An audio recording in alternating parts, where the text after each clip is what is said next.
റോഷി അഗസ്റ്റിനെ സംബന്ധിച്ചിടത്തോളം ഒരുപക്ഷെ LDF-ൽ നിന്ന് ജയിക്കുന്നത് തന്നെയാണ് ലാഭകരം. കാരണം എന്താണെന്ന് വെച്ചാൽ അദ്ദേഹം വിചാരിക്കുന്നത് ജോസ് കെ മാണി എവിടെ നിന്ന് ജയിക്കും? ശ്രീ അനിൽകുമാർ അതിനൊരു ഉത്തരം പറയണം. അദ്ദേഹത്തിന് സുരക്ഷിതമായൊരു മണ്ഡലം കൊടുക്കാൻ LDF-ന് പറ്റുമോ? അദ്ദേഹത്തെ ജയിപ്പിച്ചെടുക്കാൻ കോട്ടയം ജില്ലയിൽ ജോസ് കെ മാണിക്ക് സുരക്ഷിതമായൊരു മണ്ഡലം ഈ സീറ്റിൽ നിർത്തി ഞങ്ങൾ ജയിപ്പിക്കുമെന്ന് ഉറപ്പിച്ച് പറയാൻ ശ്രീ അനിൽകുമാറിന് സാധിക്കൂ? ശ്രീ ജോർജ് പൊടിപ്പാറ, പല അഭ്യൂഹങ്ങളുണ്ടായിരുന്നു, രാഷ്ട്രീയ ഉപശാലകളിൽ പല ചർച്ചകൾ ഉണ്ടായിരുന്നു. 2 MLA-മാർ, വിശേഷിച്ച് പൂഞ്ഞാർ ചങ്ങനാശ്ശേരി MLA-മാർ ഖണ്ഡിതമായി UDF-ലേക്ക് പോകണമെന്ന നിലപാടെടുക്കുന്നു.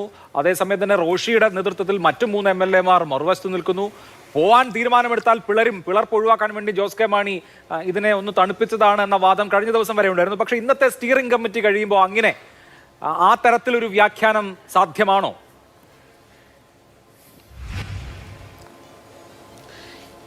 ഇനി ഇപ്പോഴത്തെ ഒരു സാഹചര്യത്തിൽ ഇനി ജോസ് കെ മാണിയും പാർട്ടിയും UDF-ലേക്ക് വരാൻ തയ്യാറായാൽ പോലും UDF എടുക്കുമെന്നുള്ള കാര്യത്തിൽ എനിക്ക് സംശയമുണ്ട്. കാരണം എന്താണെന്ന് വെച്ചാൽ ഇതിനകത്ത് അവരെ സംബന്ധിച്ചിടത്തോളം UDF-നെ സംബന്ധിച്ചിടത്തോളം ജോസ് കെ മാണിയുടെ പാർട്ടി വരുന്നതിനെ ആദ്യം മുതൽ അവർ സ്വാഗതം ചെയ്തിരുന്നു. UDF തന്നെ കോൺഗ്രസിനേക്കാൾ കൂടുതൽ ഈ കാര്യത്തിൽ താല്പര്യമെടുത്തതും ഇവരെ തിരിച്ചു കൊണ്ടുവരാൻ കുറച്ചുകൂടി ആവേശം കാണിച്ചത് മുസ്ലിം ലീഗാണ്.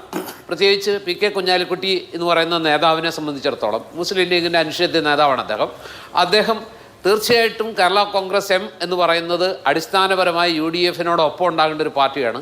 അവരുടെ നാച്ചുറൽ ചോയ്സ് എന്ന് പറയുന്നത് UDF ആണ്.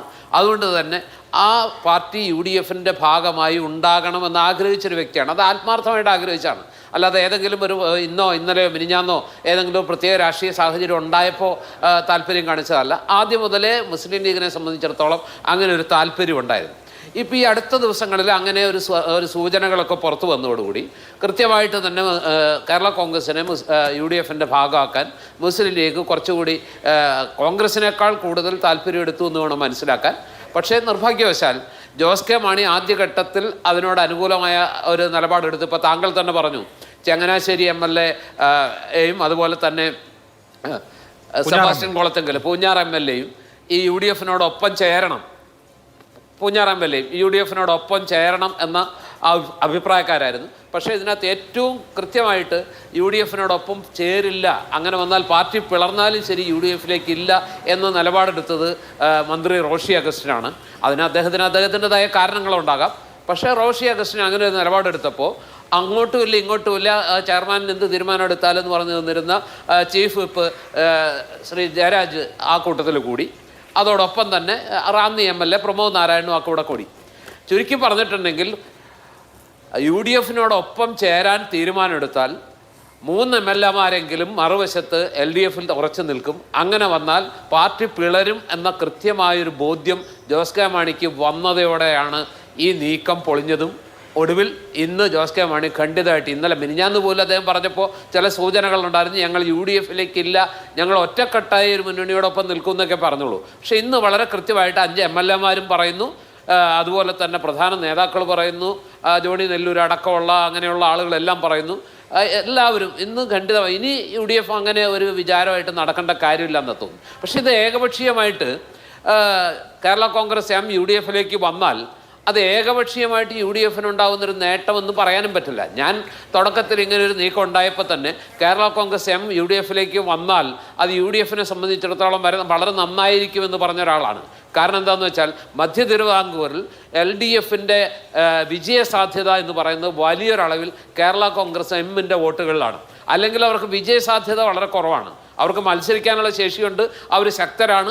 പക്ഷേ UDF-നെ തോൽപ്പിക്കാനുള്ള വോട്ടുകൾ അവർക്ക് മിക്കപ്പോഴും കിട്ടുന്നത് കേരള കോൺഗ്രസ് എമ്മിൻ്റെ വോട്ടുകൾ കൂടി ചേരുമ്പോഴാണ്. അപ്പോൾ പത്തനംതിട്ടയിലായാലും ഇടുക്കിയിലായാലും കോട്ടയത്തായാലും ശരി, ഈ തദ്ദേശ ഭരണ തെരഞ്ഞെടുപ്പിൽ നമ്മൾ കണ്ടു വളരെ കൃത്യമായിട്ട് UDF-നൊരു എഡ്ജുണ്ട്, വളരെ കൃത്യമായിട്ട്. ഇപ്പോൾ നേരത്തെ ജേക്കബ് ജോർജ് പറഞ്ഞല്ലോ, പത്തനംതിട്ടയിൽ 5 സീറ്റും ജയിച്ചത് 2 തവണയായിട്ട് 5 സീറ്റും LDF-ന് കിട്ടി.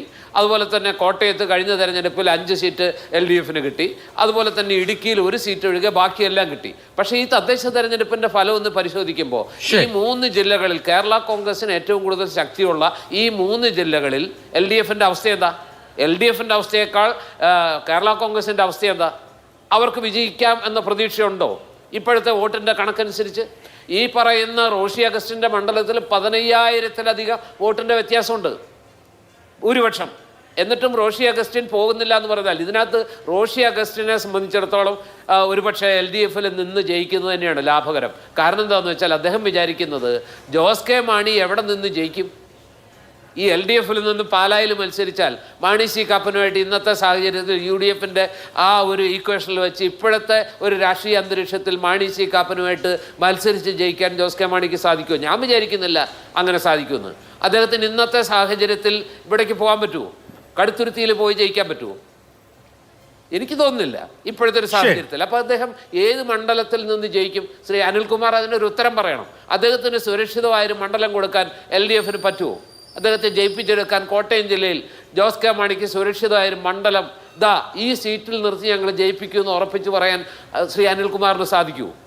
എനിക്ക് തോന്നുന്നില്ല സാധിക്കുമെന്ന്. പത്തനംതിട്ടയിൽ ഏതെങ്കിലും മണ്ഡലത്തിൽ നിർത്തി ജയിപ്പിക്കാമെന്ന് ഉറപ്പുണ്ടോ താങ്കൾക്ക്? ഇടുക്കിയിൽ ജയിപ്പിക്കാമെന്ന് ഉറപ്പുണ്ടോ? ജോസ് കെ മാണിയെ സംബന്ധിച്ചിടത്തോളം അദ്ദേഹം വെറുതെ അല്ല UDF എന്ന് പറയുന്ന ഓപ്ഷനെ കുറിച്ച് ചിന്തിച്ചത്. കാരണം അദ്ദേഹത്തിന് ജയിക്കാൻ പറ്റിയ ഒരു സാഹചര്യം ഈ അങ്ങനെയുള്ള കാൽക്കുലേഷൻസ് ഈ ആലോചനകൾക്ക് പിറകിൽ ഉണ്ടാവാം. നിശ്ചയമായിട്ടും മറ്റ് MLA-മാരുടെ ആലോചനയിലും അതൊരു ഘടകമാകാം.